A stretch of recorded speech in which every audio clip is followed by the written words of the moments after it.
Still really dominating, I suppose, the headlines, both general news headlines, business headlines, all sorts of predictions in terms of what sort of economic impact it is likely to have. Is it going to be a long-term issue, do you think?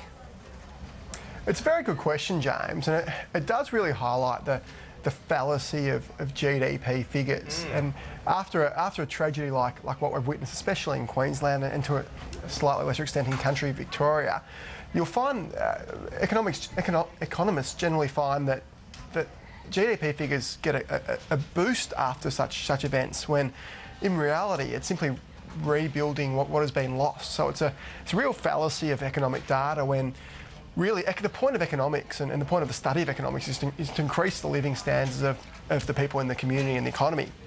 We've had a massive devastating effect on the living standards of tens of thousands of people, especially in Queensland, many of which have lost not only their homes but their businesses, so their livelihoods. But we'll have this possibly short-term uptick in GDP. So it's looking like, oh, the economy's going well, when in reality people are very much struggling. Tracy, as Adam says, I suppose it's the contradictions. I mean, interest rates coming out from the RBA and so forth. I mean, it seems like a lot of economists are, I suppose, rubbing out their predictions from the back half of 2010 to now somewhere, later on in the year than they'd first forecast.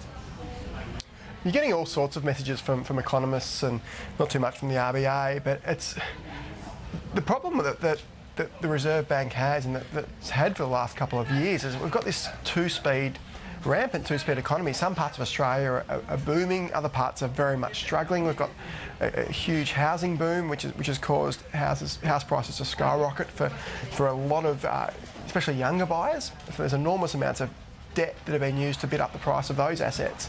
So we've got real differences in different parts of the economy. The Reserve Bank puts up interest rates too much. It causes some real hardship on a lot of people. On the flip side, if it doesn't, you have the spectre of, as Tracy was talking about, inflationary issues coming through, and really it's the aim of should be the goal, I should say, of the central bank, and certainly isn't Ben Bernanke's goal at the moment, but it should be the goal of central banks to maintain prices at a reasonable level.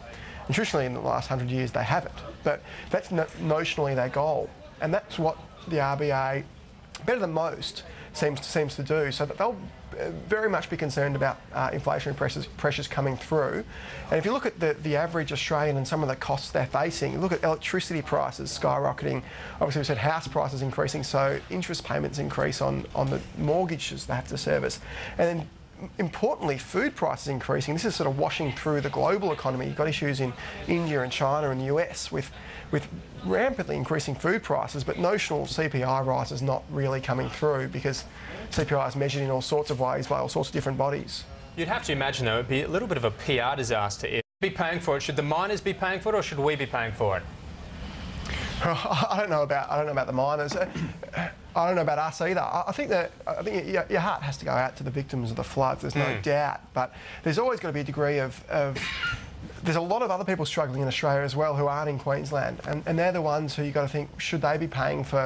And it's fine for the wealthy among us to be paying a levy or slightly more tax, but a levy is a highly regressive form of tax. It hits the lowest income earners the most. So the question is, should a battler in the western suburbs of Sydney or Melbourne be paying for someone who's middle class or wealthy in Queensland who didn't take out insurance? I think there's certainly issues with it. Politically, it's one way to go. It's not a way I'd choose. But I think to generalise the victims of the flood in one sense and to assume the rest of Australia is all well off and can afford to pay for it, I think is a bit of a mistake. Adam, what have you taken out of, I suppose, this, and the Prime Minister's chosen their words carefully, this idea of trying to manage the surplus target with, at the same time, trying to pay for this reconstruction. Do you think they should say, well, look, we're doing pretty well, let's just put our hands in our pockets and, maybe go to surplus a little bit later? There seems a real fascination in getting to surplus as quickly as possible. You're right, there is this fascination with the surplus and the horrendous deficit. And I've got some sympathy for the view you put across, and it's right. There shouldn't be this necessity to always be in surplus.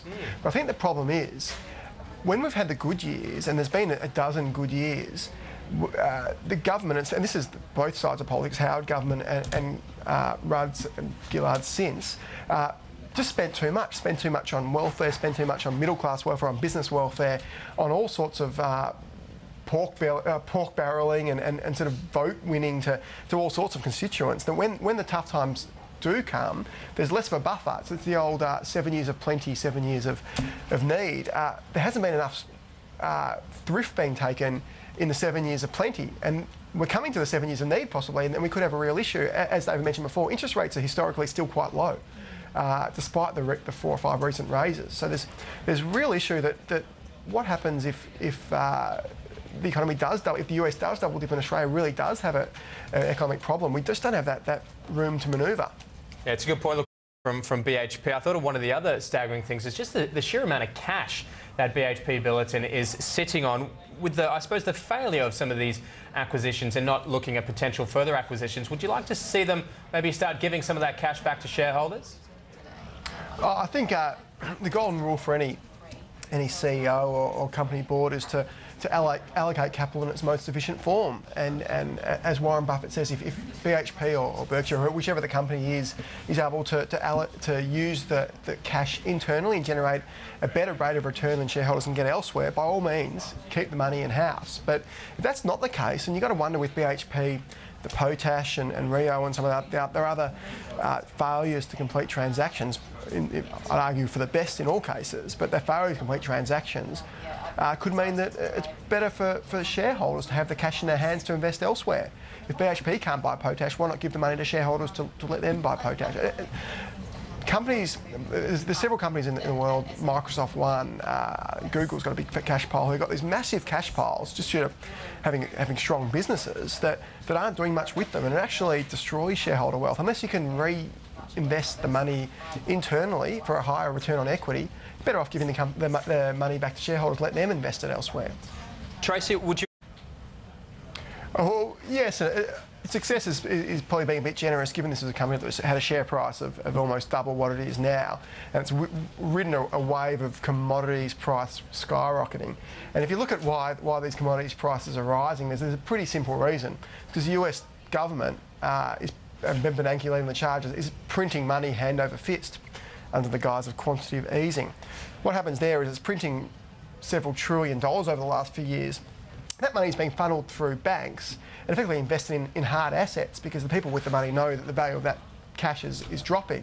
So that's why the price of gold, of silver, of copper, of iron ore, of oil has absolutely skyrocketed in recent years, not due to necessarily any fundamental economic improvement, but due to just the world being awash with printed money.